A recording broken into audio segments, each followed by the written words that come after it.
Assalamualaikum warahmatullahi wabarakatuh. Innal hamdalillah shalatu wassalamu ala sayyidina Rasulillah wa ala alihi wa sahbihi wa man walah wala haula wala quwata illa billah.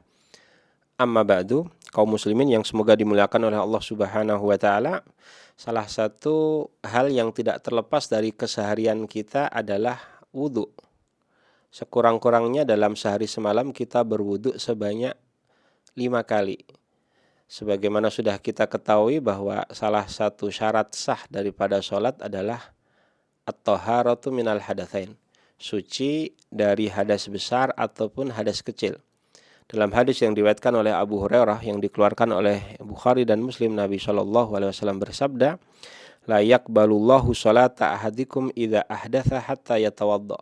Allah tidak menerima sholat kalian jika kalian berhadas sampai kalian berwudu. Hadas besar tentunya disucikan dengan cara mandi besar atau mandi junub, sedangkan hadas kecil disucikan dengan cara berwudu. Maka dari itu para ulama mengatakan bahwa mengilmui wudu, mengetahui hukum-hukum seputar wudu agar sholat kita sah, termasuk kategori ilmul hal, ilmu yang fardu ain, wajib bagi setiap muslim yang sudah balik dan berakal untuk mempelajarinya. Maka dari itu para kaum muslimin yang semoga dimuliakan oleh Allah Subhanahu wa taala, pada kesempatan kali ini kami akan mengulas seputar hukum-hukum terkait wudu. Yang pertama adalah pengertian wudu. Wudu secara bahasa diambil dari kata al-wadha'atu. Kata wadha'ah yang berarti al-husnu wal jamal, yang berarti elok dan rupawan. Sedangkan wudu dalam istilah fikih diartikan sebagai aktivitas menggunakan air pada beberapa anggota badan dengan niat tertentu. Ini adalah wudu dalam pengertian fikih. Wudu sendiri memiliki 4 hukum. Yang pertama, terkadang wudu dihukumi wajib. Kapan itu? Wudu diwajibkan bagi seseorang ketika dia berhadas dan dia hendak mengerjakan sholat. Setiap muslim yang ingin mengerjakan sholat sedangkan dia berhadas kecil, maka wajib bagi dia untuk berwudu terlebih dahulu, sebagaimana dalil yang sudah kita sebutkan tadi itu, hadis Abu Hurairah, la yaqbalullahu sholata ahadikum idza ahdatsa hatta yatawadda. Allah tidak menerima sholat kalian ketika kalian berhadas sebelum kalian berwudu. Ini yang pertama. Yang kedua, terkadang wudu dihukumi sunnah ataupun mustahab. Jadi apabila dikerjakan mendapatkan pahala, apabila ditinggalkan tidak apa-apa. Ya, kapan wudu dihukumi sunnah? Contohnya yang pertama adalah tajdidul wudu, memperbarui wudu. Orang yang sudah berwudu, lalu dengan wudu tersebut dia sudah mengerjakan sholat, maka ketika dia ingin mengerjakan sholat berikutnya, meskipun wudunya belum batal, dia disunnahkan untuk memperbarui wudunya. Lah di sini wudu dihukumi sunnah, tidak wajib. Ya. Sedangkan yang kedua adalah wudu sebelum mandi besar. Dalam kitab-kitab fikih disebutkan salah satu sunnah yang dikerjakan oleh orang yang hendak mandi besar adalah melakukan wudu terlebih dahulu. Ini yang kedua. Yang ketiga, wudu terkadang dihukumi makruh. Kapan wudu dihukumi makruh? Wudu dihukumi makruh apabila orang sudah berwudu dan dengan wudu itu dia belum mengerjakan sholat, lalu dia mengulangi wudunya. Artinya belum sempat menggunakan wudu yang pertama untuk sholat dan belum batal, dia wudu lagi. Yang seperti ini dihukumi makruh. Adapun yang terakhir adalah wudu dihukumi haram. Kapan itu wudu dihukumi haram? Contohnya ketika orang berwudu menggunakan air milik orang lain tanpa seizinnya. Karena ini masuk dalam kategori gosop, maka dia berdosa meskipun wudunya dihukumi sah.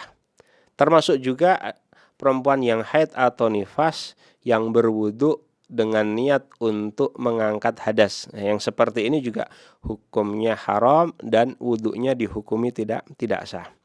Kaum muslimin dimanapun antum berada yang semoga dimuliakan oleh Allah Subhanahu wa taala, sebagaimana lumrahnya ibadah, wudu juga memiliki rukun-rukun, kesunahan dan hal-hal yang dimakruhkan. Insyaallah ta'ala akan kita ulas satu persatu. Yang pertama adalah rukun wudu.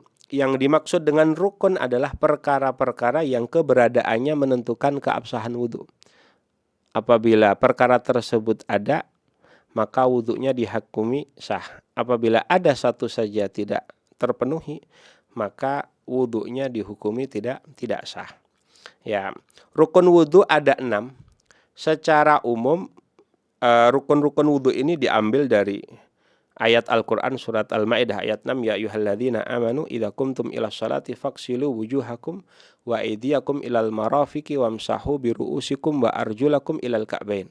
Wahai orang-orang yang beriman, idza qumtum ila sholati, ketika kalian hendak mengerjakan salat, faghsilu wujuhakum, maka basuhlah wajah kalian, wa aydiyakum ilal marafiqi, lalu kedua tangan kalian sampai siku-siku, wamsahu biru'usikum, lalu usaplah kepala kalian, wa arjulakum, dan basuhlah kedua kaki kalian, ilal ka'baini, sampai kedua mata kaki. Lah, rukun wudhu sekali lagi ada 6. Yang pertama adalah an-niyatu, niat.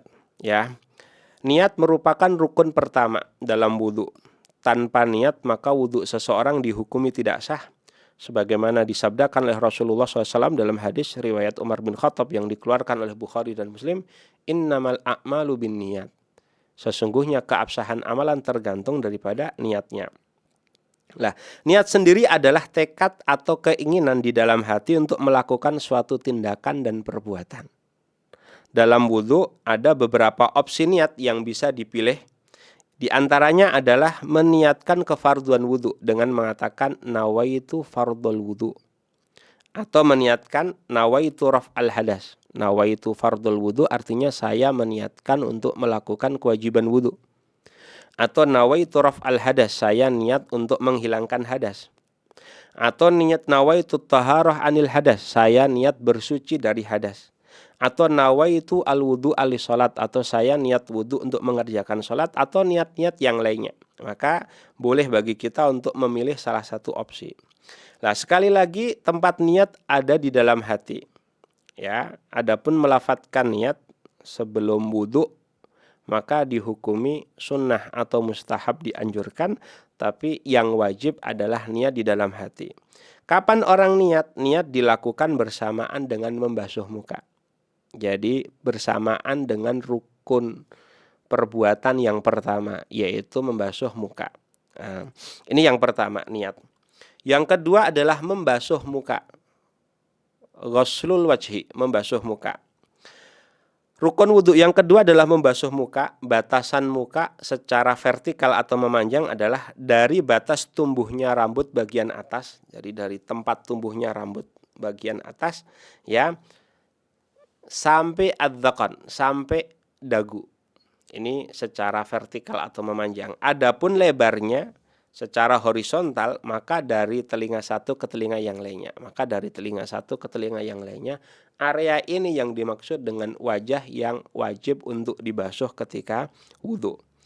Ya, seluruh bagian dari muka harus terbasuh secara merata, termasuk juga bulu-bulu yang ada di muka, kecuali orang yang memiliki jenggot yang lebat, yang dalam radius teman duduknya kulit di bawah jenggotnya tidak terlihat. Lah, ini dinamakan jenggot yang lebat. Maka bagi yang memiliki jenggot yang lebat, maka diwajibkan hanya mengusap bagian luarnya saja. Adapun kalau jenggotnya tipis atau area kumis atau alis dan sebagainya, maka wajib diratakan dengan air. Ini yang kedua. Sedangkan yang ketiga adalah ghuslul yadaini ma'al mirfaqaini, membasuh kedua tangan beserta siku. Jadi rukun wudhu yang ketiga adalah membasuh tangan dari mulai ujung jari sampai siku. Ya. Bagi yang memakai semisal jam tangan atau cincin yang mungkin sempit atau ketat sehingga berpotensi untuk menghalangi air, menghalangi meratanya air ke seluruh tangan, maka pada saat itu wajib untuk dilepas terlebih dahulu supaya dipastikan air merata ke seluruh bagian tangan dari mulai ujung jari sampai siku. Ini. Rukun berikutnya adalah mengusap kepala, atau lebih tepatnya membasahi kepala.